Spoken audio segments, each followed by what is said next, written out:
जय हिंद साथियों। आज के इस वीडियो में मैं आप सभी को आरपीएफ एसआई एग्ज़ाम के लिए बचे हुए 40 दिनों के लिए मास्टर प्लान बताने वाला हूं। यानी इन बचे हुए 40 दिनों में आपको कैसे पढ़ना है, कितना पढ़ना है, कहाँ से पढ़ना है, इसके बारे में बताऊंगा, जिससे कि यदि आप इतना कर लेते हैं तो फिर समझिए कि एक सीट आपका हो जाएगा। और फोकस तो आपको करना ही है, बारीकी से चीज़ों को समझना चाहिए, क्योंकि इस बार कंपटीशन जो है आरपीएफ एसआई में बहुत ही ज़्यादा है। ठीक ना। तो बस आप वीडियो को शुरू से लेकर अंत तक देखिएगा और बारीकी से समझिएगा, तो सब कुछ जो आपका है वो इजीली समझ में आ जाएगा। तो चलिए बिना कोई वक्त गवाए हम लोग वीडियो को शुरू करते हैं। वीडियो शुरू करने से पहले मैं आपको एक महत्वपूर्ण अपडेट दे दूँ। फिलहाल में जो है वो टेक्स्ट बुक पर कामयाबी एक्सप्रेस सेल चल रहा है, जिसके अंतर्गत yearly text book pass pro जो है वो 699 रुपये के बदले आप SCC के कोड को यूज यदि करते हैं तो ये 601 रुपये में मिल जाएगा आपको। ठीक ना। यहाँ 13% के बजाय आपको 14% की छूट मिलेगी, और ये जो है आपको 601 रुपये में yearly text book pass pro मिल जाएगा, जिसके अंतर्गत आप एक साल के लिए लगभग 800 से ज़्यादा परीक्षाओं के लिए 17,000 से ज़्यादा प्रीवियस ईयर क्वेश्चन, 17,000 से ज़्यादा मॉक टेस्ट और बहुत सारे सेक्शनल टेस्ट आप लगा सकते हैं।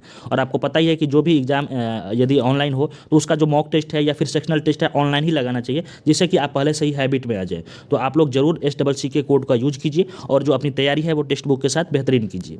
अब देखिए, हम लोग बात करते हैं कि जो ये RTI के थ्रू जवाब आया है कि आरपीएफ एसआई में कितना जो टोटल फॉर्म फिलअप हुआ है, तो ये चौंकाने वाला डाटा आया है कि जो आरपीएफ एसआई में टोटल फॉर्म है वो 15,38,000 लगभग कैंडिडेट ने फॉर्म फिलअप किया है। तो ये एक अच्छा खासा जो है वो आपको नंबर यहाँ पे है। और जो पोस्ट है वो मात्र आपको 452 है। यानी अगर पर सीट कंपटीशन का बात की जाए तो 3402 जो कैंडिडेट है एक सीट के लिए फाइट कर रहे हैं। ठीक ना। यानी जो फॉर्म फिलअप किए हैं उसके अनुसार 3402 जो कैंडिडेट हैं वो एक सीट के लिए फाइट कर रहे हैं। लेकिन ओरिजिनल कंपटीशन का बात की जाए तो ओरिजिनल जो कंपटीशन है वो आपका जो 5 से 6 लाख कैंडिडेट के ही बीच रहता है। जो जेन्युइन तैयारी करते हैं, जो फोकस होकर तैयारी करते हैं कि हमको आरपीएफ एसआई का वर्दी लेना है, हमको जॉब लेना है, और वो अमूमन जो है वो 5 से 6 लाख कैंडिडेट होंगे जो कि इसके लिए पढ़ रहे होंगे। फार्म भरने के तो बहुत सारे भरते हैं, जैसे कि पिछले बार भी एनटीपीसी में लगभग करोड़ों लड़के फार्म भरे थे, ग्रुप डी में भी करोड़ों लोग फार्म भरे थे। लेकिन देखिए कटअप ग्रुप डी का कितना गया था, एनटीपीसी का भी देख लीजिए वही 60-70 के करीब रहा था। तो कहने का मतलब है कि जो आपका है वो जो है कंपटीशन ओरिजिनल वो 5 से 6 लाख लड़कों के बीच ही है। हालांकि ये भी जो डाटा है, ये भी नंबर है वो कम नहीं है, क्योंकि सीट इस बार बहुत ही ज़्यादा कम है, तो कंपटीशन ज़्यादा है। तो भाई कंपटीशन ज़्यादा है तो इस कंपटीशन में कैसे आगे निकलना है, ये बात आता है ना, सवाल मन में उठता है ना। तो चलिए हम इस पर चर्चा करते हैं। देखिए, आपके पास अभी भी अच्छा खासा समय है। ऐसा नहीं है कि आपका जो समय है वो ख़त्म हो गया। आपका जो एग्ज़ाम होने वाला है वो 2 दिसंबर से 5 दिसंबर के बीच होगा। ठीक ना। तो अभी भी आपके पास लगभग 40 दिनों का समय बचा हुआ है। और यदि इन बचे हुए 40 दिनों में प्रत्येक दिन आप 10 से 12 घंटे की डेली बेसिस पर पढ़ाई करते हैं तो आपके पास मानकर चलिए कि 400 घंटे समय शेष है। और ये 400 घंटे अच्छा खासा समय होता है। इसमें आप चाहेंगे तो सिलेबस को कंप्लीट भी कर लेंगे और बहुत अच्छा रिवीजन भी कर लेंगे और प्रैक्टिस भी कर लेंगे। तो 400 घंटे आप ये 40 दिन को न सोचिए, आप 400 घंटे सोचिए कि 400 घंटे यदि आप टोटली फोकस होकर पढ़ेंगे तो 400 घंटे बहुत ज़्यादा कहलाता है। ठीक।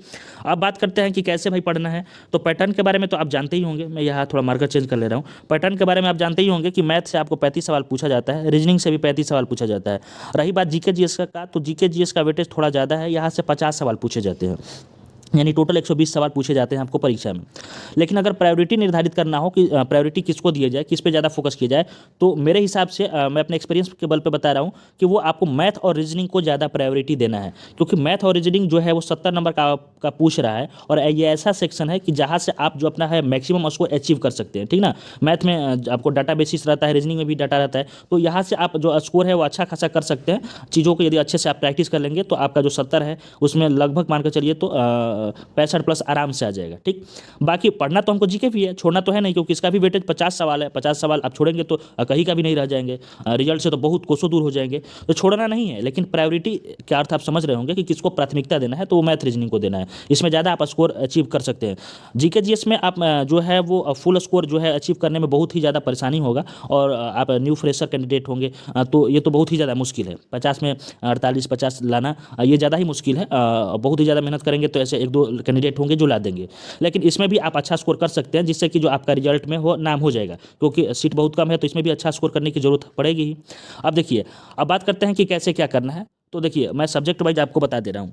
रही बात मैथ रीजनिंग का, मैथ और रीजनिंग में एक ही साथ लेकर चल रहा हूँ, क्योंकि दोनों का जो वेटेज समान है, 35-35 सवाल पूछे जा रहे हैं। तो यह मैंने 2 पार्ट में डिवाइड किया है, पार्ट 1 पार्ट 2। पार्ट 1 में मैंने वैसे इन सभी सेक्शन से सब्जेक्ट को लिया है कि जो कि आप चैप्टर को सॉरी लिया है जो कि आप पहले पढ़ चुके हैं। जैसे मानकर चलिए कि मैथ में ही आपने परसेंटेज हो सकता है पढ़ लिया हो, प्रॉफिट लॉस पढ़ लिया हो, डिस्काउंट पढ़ लिया हो, तो ऐसे चैप्टर आप एक कॉपी में लिख लीजिए कि मैंने ये चैप्टर जो है वो कंप्लीट कर लिया अभी तक, ठीक ना।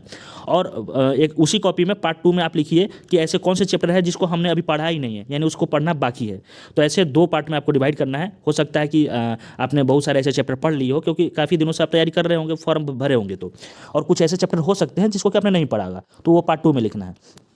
आप देखिए, अब जो पार्ट 1 है जो आपने पढ़ लिया है उसको आपको कुछ नहीं करना है, सिर्फ और सिर्फ सेक्शनल टेस्ट लगाना है। सेक्शनल टेस्ट मतलब उस फर्दर जो चैप्टर है उससे संबंधित जितने भी सवाल है, जैसे परसेंटेज आपने पढ़ा है या फिर मान लीजिए कि क्लॉक हो गया रीजनिंग में, तो रीजनिंग में जो क्लॉक से सवाल है उसका सेक्शनल वाइज टेस्ट लगाना है। वो कहाँ से लगाना है? ऑफलाइन ऑनलाइन कहीं से भी लगा सकते हैं, जो भी आपके पास उपलब्ध हो सुविधा। ऑनलाइन के लिए मैंने आपको प्लेटफॉर्म बता ही दिया, तो ये सेक्शनल टेस्ट लगा सकते हैं। इसके अलावा एक आपके पास PYQ यानी प्रीवियस ईयर क्वेश्चन का बुक होना जरूरी है, और वो भी मिक्स्ड होना चाहिए, यानी मिक्स्ड क्वेश्चन का। जैसे कि मान लीजिए पहला सवाल अगर मेंसुरेशन का गया तो दूसरा सवाल टाइम एंड वर्क का गया, फिर नंबर सिस्टम का गया, यानी लगातार न रहे। जैसे चैप्टर वाइज लड़के बहुत अच्छा लगता है उनको, तो चैप्टर वाइज अब आपके पास मात्र 40 दिन बचा हुआ है। पहले आप लगा लिए होंगे तो सही बात है, लेकिन अब से जो है अपना आदत वो मिक्स्ड क्वेश्चन लगाने का कीजिए। अगर मिक्स्ड क्वेश्चन लगाएंगे तो आप हैबिचुअल हो जाएंगे, परीक्षा में आपको दिक्कत नहीं होगा। आसान सवाल क्यों गलत हो जाता है? क्योंकि वैसे हैबिट नहीं रहता है। आप चैप्टर वाइज लगाएंगे यानी परसेंटेज से बहुत सारा सवाल लगाएंगे, वो जो है चैप्टर वाइज उन सारे कैंडिडेट के लिए लागू होता है जो कि अभी तैयारी शुरू कर रहे हैं और वो चैप्टर वाइज अपना सिलेबस कंप्लीट कर रहे हैं। लेकिन ऐसा नहीं करना है, क्योंकि आपके पास मात्र 40 दिन बचा है, तो आप पहले से हैबिट में रहेंगे तो एग्जाम में कोई दिक्कत नहीं होगा। अब बात करते हैं कि पार्ट 2 में जिसने जो कि टॉपिक आपने नहीं कंप्लीट किया है उसको चुपचाप आप यूट्यूब पर सर्च कीजिए। यूट्यूब पर बहुत सारी जो वीडियो है वो फ्री में अवेलेबल है, किसी भी टीचर से आपको पढ़ लेना है। सभी टीचर अच्छे पढ़ाते हैं, कोई खराब पढ़ाएगा तो कोई किसी लड़के उनका वीडियो नहीं देखेगा। वहाँ से आप उनका जो लेक्चर है वो कंप्लीट कीजिएगा, जिससे कि आपका जो चैप्टर है वो भी कंप्लीट हो जाएगा, जिसका भी आपको लैंग्वेज समझ में आता है।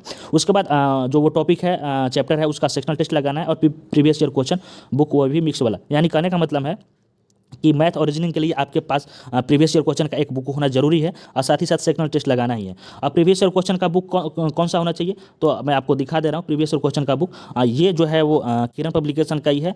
ये क्वेश्चन बैंक है, मैथ का हो गया, और ये रीजनिंग का हो गया। तो ये मैथ और रीजनिंग का जो क्वेश्चन बैंक है, यानी प्रीवियस ईयर क्वेश्चन जो 2018 से 2023 के बीच TCS द्वारा एग्जाम कंडक्ट कराया गया है, TCS ही एग्जाम आपका लेता है, ये आपके पास होगा। तो इसमें मिक्स क्वेश्चन दिया है, जैसे कि देख लीजिए यहाँ पे दिखा दे रहा हूँ। ये हाइब्रिड मोड इन्होंने बनाया है, जैसे कि NTPC CBT 1 में इन्होंने 129 सेट इसमें है, उसके बाद NTPC CBT 2 में है, उसके बाद ऐसा ही करके बहुत सारे आपका RPF SI का भी 9 सेट है जो परीक्षाओं में पूछा गया है। तो ये जो बुक है ये लेंगे तो आपको फर्दर आगे भी जो भी एग्जाम होगा, जैसे कि NTPC का भी एग्जाम होने वाला है, ग्रुप D का भी होगा, LP टेक्नीशियन सबके लिए काम आने वाला है। यानी एक बुक लेंगे तो आप सभी रेलवे के लिए आप मतलब यूजफुल बुक है। तो मैं प्रीवियस ईयर क्वेश्चन क्यों कह रहा हूँ, क्योंकि प्रीवियस ईयर क्वेश्चन के ही बेस पे आपका जो है परीक्षा में सवाल आएंगे, तो आपको पहले से प्रैक्टिस रहेगा तो चीज़ों को समझ जाएंगे। तो मैथ रीजनिंग में आपको ज़्यादा नहीं करना है, यही करना है जो पहले से पढ़े होंगे उसका सेक्शनल टेस्ट लगाइए, प्रीवियस ईयर क्वेश्चन लगाइए, और अगर जो छूट गया होगा उसका आप यूट्यूब से सर्च करके मतलब कंप्लीट कीजिए कोर्स। अब बात करते हैं GK GS, जो कि बहुत अवेटेड पोर्शन है। तो देखिए GK GS में भी आपको कुछ ज़्यादा खास नहीं करना है, क्योंकि आपके पास मात्र 40 दिन बचा हुआ है, ठीक ना। अगर शुरुआत से आप करना चाहेंगे कि भाई मैं शुरुआत से सारी चीज़ों को कंप्लीट कर लूँ, कोर्स कंप्लीट कर लूँ, तो ये बहुत ही मुश्किल होगा कि शुरुआत से आप चीज़ों को कंप्लीट कर लें, ठीक ना। यानी सिलेबस को आप खत्म कर लेंगे 40 दिनों में, ये बहुत ही मुश्किल की बात है। रेयर केस में 1-2 लड़के कर सकते हैं, लेकिन जहाँ तक मुझे लग रहा है कि बहुत ही मुश्किल की बात है।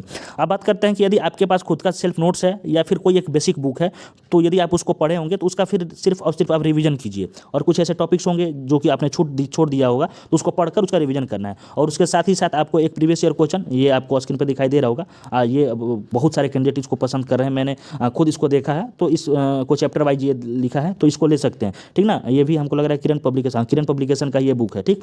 तो इसको आप ले सकते हैं और यहाँ से जो है अपना प्रीवियस ईयर क्वेश्चन लगा सकते हैं। तो ये आपके पास होना चाहिए, यानी एक सेल्फ नोट्स अगर आपके पास है तो कोई बात नहीं है, वो भी हो जाएगा, बुक है तो बुक भी हो जाएगा। यानी कहने का मतलब है कि कहीं से आप पढ़े होंगे तो उसको रिवीजन करना है, ये बच्चे हुए समय में रिवीजन करना है, और जो कुछ छूट गया है उसको पढ़ लेना है।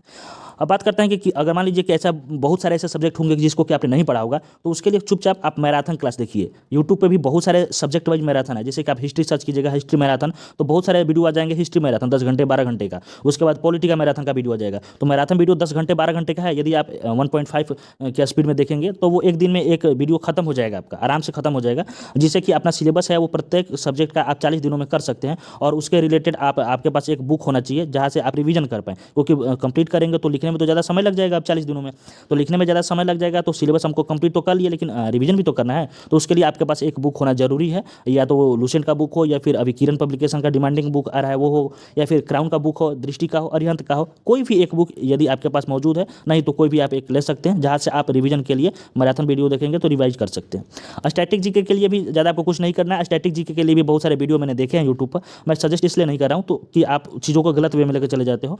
इसलिए आप कोई भी यदि आपको टीचर पसंद आ रहा है, उनका लैंग्वेज समझ में आ रहा है, तो टीचर खराब नहीं होते हैं, बस आपको पढ़ लेना है मैराथन वीडियो से। और बहुत सारे ट्रिक भी यूज है, बहुत सारे ट्रिक भी जो हैं वो यूट्यूब पर अवेलेबल है, तो वहाँ से ट्रिक का भी यूज करके आप जो है वो अपना स्टैटिक जीके मजबूत कर सकते हैं। करंट अफेयर्स का एक छूट गया, करंट अफेयर्स के लिए आप एसपीडी का वार्षिक अंक ले लीजिएगा, ठीक ना, ये लगा जाइएगा, अक्टूबर नवंबर का ले लीजिएगा, उससे बाहर आपका सवाल नहीं पूछेगा। तो ये है, इतना यदि आप कर लेते हैं, हालांकि ये कहना तो बहुत ईजी है, करना बहुत ज़्यादा हार्ड हो जाएगा, लेकिन अगर आपको नौकरी लेना है, इतना बड़ा कंपटीशन में आपको फाइट करना है, तो भाई इतना करना ही पड़ेगा। जो इतना करेगा उसी का रिजल्ट होगा, इतना नहीं करेंगे तो फिर काफ़ी मुश्किल है आपके लिए। अंत में मोटिवेशन के रूप में मैं इतना ही कहना चाहूँगा कि आपको जो है वैकेंसी देकर नहीं घबराना है, क्योंकि आपको एक सीट से ही मतलब होना चाहिए, ठीक ना, एक सीट के लिए आपको फाइट करना चाहिए। देखिए, भगवान जो है वो किसी भी व्यक्ति के जीवन में संघर्ष बहुत ज़्यादा किस लिए देता है, क्योंकि वो उस लायक उसको समझता है।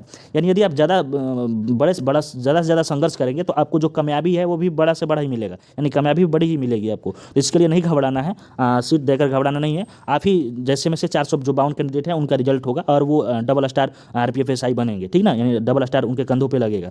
तो आपको घबराना नहीं है, आप ही सबका रिजल्ट होगा, बस चीज़ों को फॉलो करना है। मैथ रीजनिंग मैंने आपको बता ही दिया, जीके जीएस में भी परेशान नहीं होना, इतना आप कर लेते हैं तो आपका जो रिजल्ट है हो जाएगा, और इजीली जो है आप 105 प्लस जो है स्कोर है अपना कर सकते हैं। बाकी इसमें भी नॉर्मलाइजेशन होता रहता है, जिससे कि आपका जो है वो रिजल्ट हो जाएगा। तो आई होप आप चीज़ों को समझ गए होंगे। बुक के बारे में देख लीजिए, बुक के बारे में मैं फिर से आपको बता दे रहा हूँ, ये दो जो बुक लेंगे इससे कि आप आगे, ये तीनों बुक जो है वो आगे के भी जो परीक्षा है उसके लिए भी आपको काम करेगा, ठीक ना। तो आई होप आप चीज़ों को समझ गए होंगे। मिलते हैं नेक्स्ट वीडियो में, तब तक के लिए जय हिंद। कैसा लगा आपको ये वीडियो, जरूर कमेंट करके बताइएगा। हाँ, एक बात छूट गया, वो ये है कि यदि आप स्टडी मटेरियल और बहुत सारे पीडीएफ को फ्री में चाहते हैं तो टेलीग्राम चैनल ज्वाइन कर लीजिएगा। वहाँ बहुत सारे जो है वो स्टडी मटेरियल और बुक का पीडीएफ है वो मैंने फ्री में प्रोवाइड करा दिया है। तो यदि परचेज करने में थोड़ा सा भी फाइनेंशियल दिक्कत हो रहा है तो वहाँ से जाकर आप इजीली पीडीएफ को डाउनलोड करके पढ़ सकते हैं। टेलीग्राम चैनल का भी नाम सक्सेस ट्रैक ही है, और ये यूट्यूब चैनल वाला का लोगो जो है वो वही उसका भी लोगो है, ठीक ना। हालांकि इस वीडियो को डिस्क्रिप्शन में उसका लिंक दे दूँगा, तो वहाँ से भी आप इजीली ज्वाइन कर सकते हैं।